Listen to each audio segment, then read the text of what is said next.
Hello family, मी चालले आता पार्लरमध्ये माझ्या मैत्रिणीच्या. आता तुम्ही बघत आहे मी हळदीची पुडी घेतली आहे कारण की मला मेकअप करायचा आहे. आणि हे आलो आम्ही त्यांच्या पार्लरचं नाव आहे सखी ब्युटी पार्लर. आता माझा मेकअप बघा कसा आहे, आता कशी होऊन निघते बघा.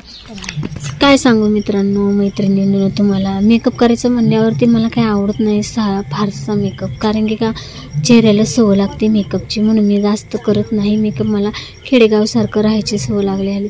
त्यांनी मग क्रीम टोपली, पावडर पार बहुत करून ठेवलं. म्हणलं आता काय खरं नाही माझं, पण ठीक आहे म्हणलं चला, गोरं तर दिसायला पाहिजे आणि व्हिडिओ तर छान यायला पाहिजे. लाईक करू अगर ना करू त्याच्याशी काही मतलब नाही, पण आपण मेहनत 100% करत आहे याचा मला आत्मविश्वास आहे. मी माझी मेहनत 100% करते आणि मी यशस्वी होतेच.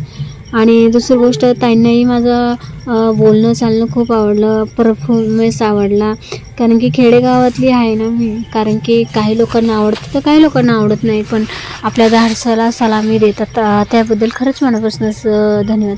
आता डोळ्याला काय लावायचं, कोणती लावायची?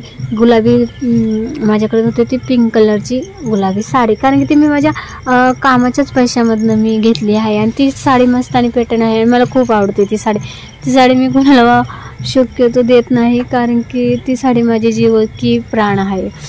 आणि मी स्वतः माझ्या पगारातनं घेतलेली आहे, त्याच्यामुळे खूप छान मेकअप ताईंनी केला. आणि बोलायचं विशेषतः असं आहे की मला आहे ना पार्लरमध्ये जाणं आवडत नाही, पण मी जर गेले तर परत ताईंच्या पार्लरमध्ये जाईन ताईंना भेट द्यायला. आणि कसा लुक दिसते तुम्हाला? आता थोडासा मेकअप चालू आहे माझा, पण ठीक आहे. आता थोड्या वेळाने मी कोण होईन माहिती तुम्हाला? आई काळूबाई होईन, महालक्ष्मी आई होईन, तुळजापूरची आई होईन. आता मेकअप उरकाता घेतला तर उशीर झालता, कारण की 4:30चा टाईम झाला. आता मेकअप कसा येईल? आमच्या मोबाईलवर